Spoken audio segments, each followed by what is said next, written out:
എല്ലാവർക്കും നമസ്കാരം. ഞാൻ ഇന്നിവിടെ സംസാരിക്കാൻ പോകുന്നത് SSLC മാർക്ക് ലിസ്റ്റിൻ്റെ പ്രാധാന്യം എന്നതിനെ കുറിച്ചാണ്. നമുക്കറിയാം, നമ്മുടെ ഗ്രേഡിംഗ് സിസ്റ്റം എന്ന് പറയുന്നത് വെറുമൊരു അക്ഷരങ്ങൾ കൊണ്ട് മാത്രമാണ് ഇപ്പോൾ ഉള്ളത്. ഉദാഹരണത്തിന് A+, A grade, B grade എന്നിങ്ങനെയാണ് നമ്മുടെ ഗ്രേഡിംഗ് സിസ്റ്റം എന്ന് പറയുന്നത്. പക്ഷേങ്കിൽ അതുകൊണ്ട് നമുക്ക് നമ്മുടെ ശതമാനം കണക്കാക്കാൻ കഴിയുകയില്ല.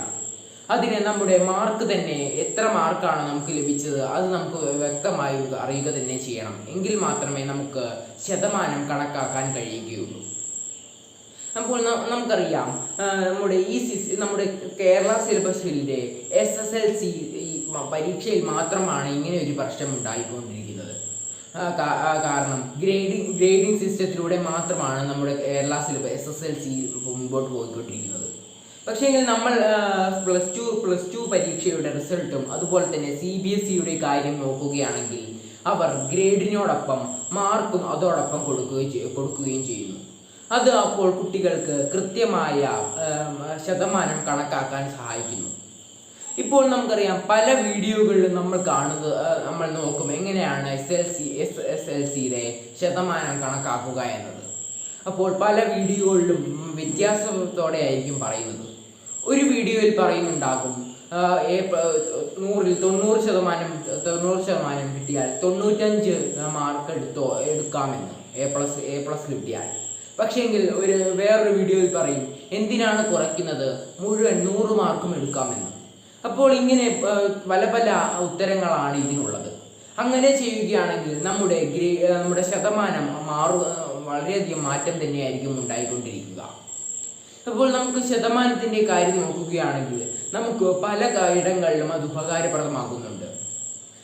പട്ടാളത്തിലെ അഗ്നിവീരിലും അതുപോലെ തന്നെ പോസ്റ്റ് ഓഫീസിലെ പോസ്റ്റ്മാൻ ആകണമെങ്കിലും നമ്മുടെ ശതമാനത്തിൻ്റെ കണക്കിലാണ് ഓരോ ആൾക്കാരെ നിയമിക്കുന്നത്. ഇപ്പോൾ ഇങ്ങനെയുള്ള ജോലികളിലൊക്കെ 10ാം ക്ലാസ്സിൻ്റെ മാർക്കിൻ്റെ ശതമാനം വളരെയധികം അത്യാവശ്യം തന്നെയാണ്. അപ്പോൾ നമുക്ക് എങ്ങനെ ആ ശതമാനം നമുക്ക് ലഭിക്കുമെന്ന് നോക്കാം. നമ്മൾ ഏതെങ്കിലും നാഷണലൈസ്ഡ് ബാങ്കിൽ നിന്ന്, ഉദാഹരണത്തിന് സ്റ്റേറ്റ് ബാങ്ക്, ഫെഡറൽ ബാങ്ക് എന്നിങ്ങനെയുള്ള ബാങ്കുകളിൽ നിന്ന് നമ്മൾ സെക്രട്ടറിക്ക് ഡിമാൻഡ് ഡ്രാഫ്റ്റ് അയക്കണം. അതിൻ്റെ വില എന്ന് പറയുന്നത് 500 രൂപയാണ്.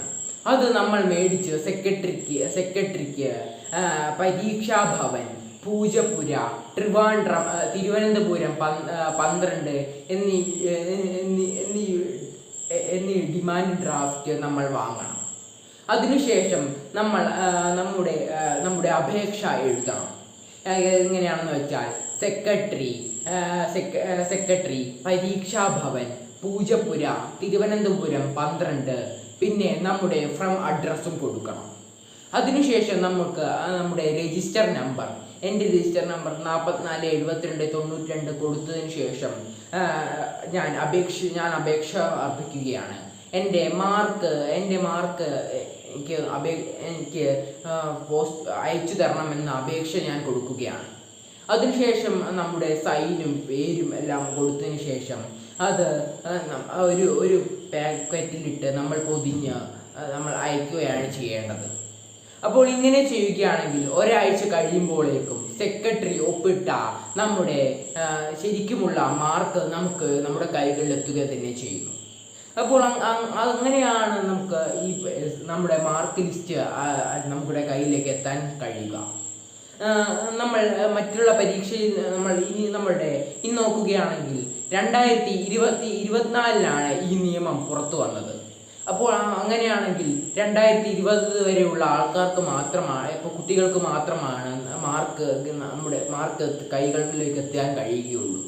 2023-22 കുട്ടികൾക്ക് എഴുതിയ SSLC എഴുതിയ കുട്ടികൾക്കൊന്നും ഈ മാർക്ക് കിട്ടുകയില്ല. 2024 കഴിഞ്ഞ കുട്ടികൾക്ക് മാത്രമേ ഈ മാർക്ക് ലഭിക്കുകയുള്ളൂ. ഈ വർഷം 10ാം ക്ലാസ് കഴിഞ്ഞ കുട്ടി 3 മാസം കഴിഞ്ഞിട്ട് മാത്രമേ ഈ ഡിമാൻഡ് ഡ്രാഫ്റ്റ് അയക്കാൻ പാടുകയുള്ളൂ.